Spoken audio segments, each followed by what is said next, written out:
So we have seen some tremendous advances in the non-squamous population. I think we actually have data that survival outcomes are improving. That may be largely due to some of the molecular subsets.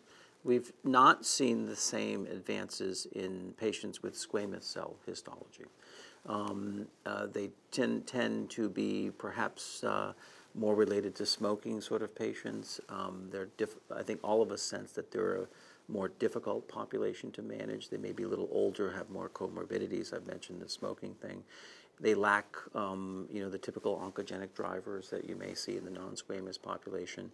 But recently at ASCO and a few other meetings, we heard some data with Necitumumab, and I'm wondering if you could kind of walk us through that and give us your thoughts about what role that anti-EGFR antibody may have in this setting. Sure. So Necitumumab is a monoclonal IgG1 antibody. And so the SQUIRE trial included patients with squamous cell carcinoma. It was close to over 1,063 patients that were screened.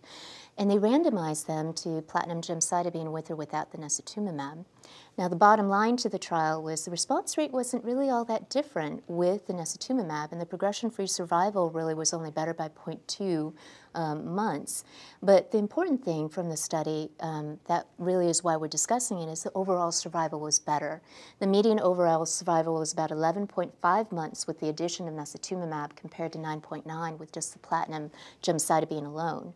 And so there has been some critiques about this. Obviously, the platinum gemcitabine arm didn't have a maintenance, and obviously the Necitumumab was given as a maintenance therapy. But certainly it's compelling, and we have so few options for squamous cell that this is something that I think people, if it is FDA approved, would consider using in the frontline setting for squamous cell. Would you use it in your practice? Off protocol, I would consider it. I think we're going to talk about some immunotherapies a little bit later, so we have to think about how we want to sequence this. And then certainly, I had mentioned before, my prior go-to regimen was platinum doublet, then followed by erlotinib maintenance. So I think that's a distinct possibility that I may, if it's FDA approved. Right? Yeah, I wasn't surprised by those data. We already knew from cetuximab, which is another antibody against EGFR, a chimerized antibody versus this that's fully humanized, so sort of an early generation of antibody. But still, we knew that there was an effect, from the FLEX trial in that population. The thing that sticks in my mind is, what about a biomarker? Now, I guess to remind the panel, we still have a trial from SWOG 0819, that we all contributed to, that's now closed for analysis.